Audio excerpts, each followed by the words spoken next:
Hello everyone, I'm back, and today we're getting to one of the many tutorials I've been meaning to get to, and that is how I made this accurately scaled metal collection troublesome truck. Now, I'm not going to show how I made this exact one because, I found a better, more stable way of making one, but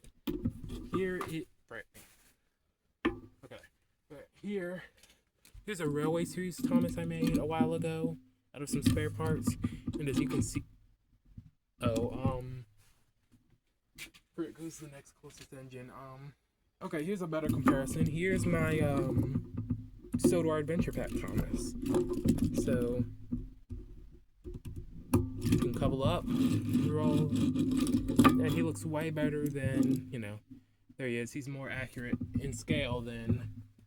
If I can grab him. Okay, I don't know where it is, but he's more in scale than the All Engines Go Troublesome truck. So, plus he's open and so if you don't want to pay the scalpers prices for the 2026 freight cars, or you just want some freight cars that are great by default, or if you got a lot of Yoshi freight cars and don't know what to do with them, this is what you do. So what you'll need is, first, of course, a Yoshi troublesome truck. I recently got this one in a lot with my duck, a Bill, Terrence, Stepney, and Class 40. So this one is one of the, I think this is an earlier one since it uses stickers. Let me see. Yeah, 2003. So this is like a midway one. This was halfway through the series life, but yeah, you can see it's unmodified. And yeah, next up we will need a All Engines Go whiff.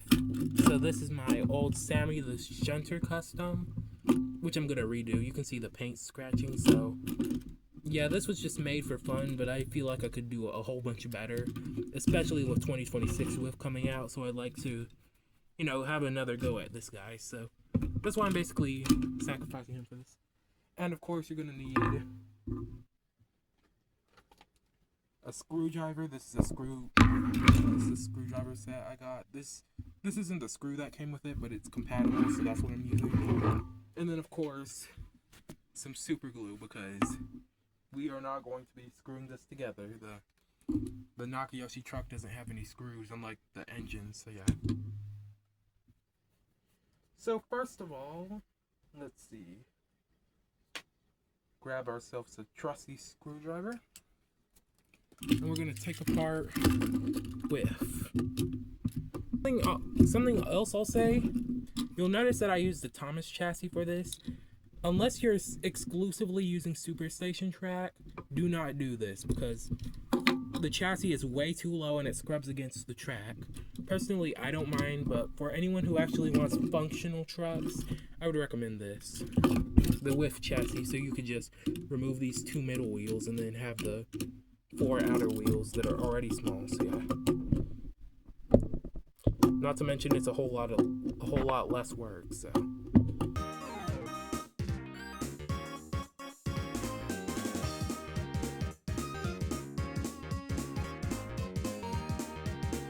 Okay, something I forgot to mention. So we're just gonna move the chassis over there and the coupling. What we're going to do is remove this giant little middle thing, and I'm gonna use this craft. Well, not craft. I'm gonna use this box cutter. I guess it's a box cutter, but I got it from Dollar Tree. Be very careful when using these.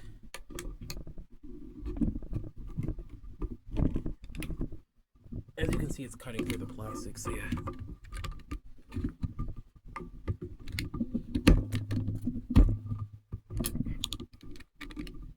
Yeah, there we go.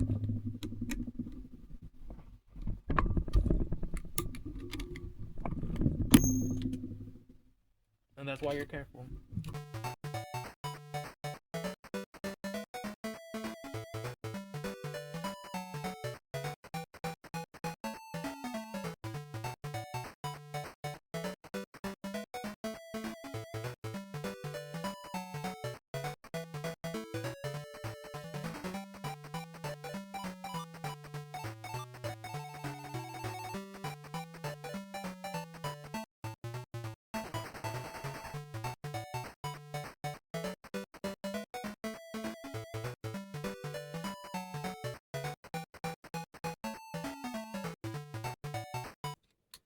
Okay, and there we go. So there's the footplate all cleared off.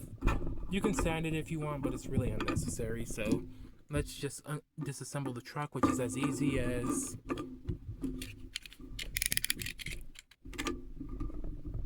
getting rid of these two clips. So see, I got it, and now the body should just like that. Now we're gonna cut all this off. Just use the knife. Okay, there we go. And there's our truck. You know, no extra sticker damage needed. Okay, now you could paint the footplate, the entire footplate black, but I'm just gonna leave it like this. I'm gonna paint it black later, but just glue it on at this point. You might, if you don't like having a bit of a, you know, if you don't like this being like a millimeter or two wider than this, you might want to sand down the sides, but I don't really care. So it's the same length, by the way. So I'm just going to get a dot of super glue there, dot of super glue back there. See, 2 dots of glue. Then carefully.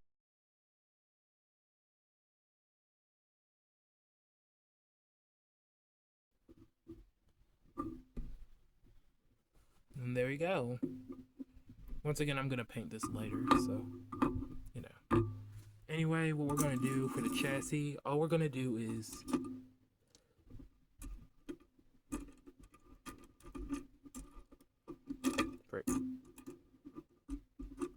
that's it. Put these in my parts drawer. Okay.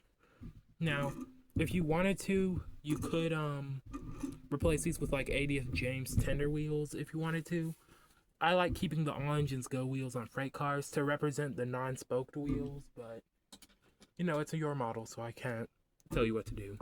And lastly, what you do, if you do paint the footplate, make sure you paint at least these two middle sections on the bottom, since they're going to show through the chassis. But once again, I'm going to paint it later. So what we're going to do is dot some glue here and here. See where I did it between the wheels, where the wheels would be, and then just stick the chassis on. Make sure you don't get the wheels in the glue. So like that, and then grab the coupling before it dries, and then put it in, and there we go. Nice little truck. Now, as you can see, this one's a bit taller, and where'd the other truck go? Okay. As you'll see, this one ended up being a bit taller, but that's because, one, I used the actual Metal Collection footplate, so the wheels would stay in, and since it's a lot stronger, basically, this footplate is a lot more rubbery and, like, it's bendy, I guess. So, you know, this one not only looks more like an 80th release, I guess, but it also has the working coupling, because with this one I had to cut down Thomas's chassis to work on the footplate. But also, you know, it's more sturdy and has it works on the actual track instead of scrubbing up against the middle area. So yeah, and then you can grab your standard Thomas that you had sitting to the side, and then have them pull the truck. So yeah, I've made quite a few trucks. Like I made a breakdown train, and I used the Thomas chassis for it, but I also made the ULP van from the Railway series. So yeah. Anyway, thanks for watching, and I'll see you in the next video.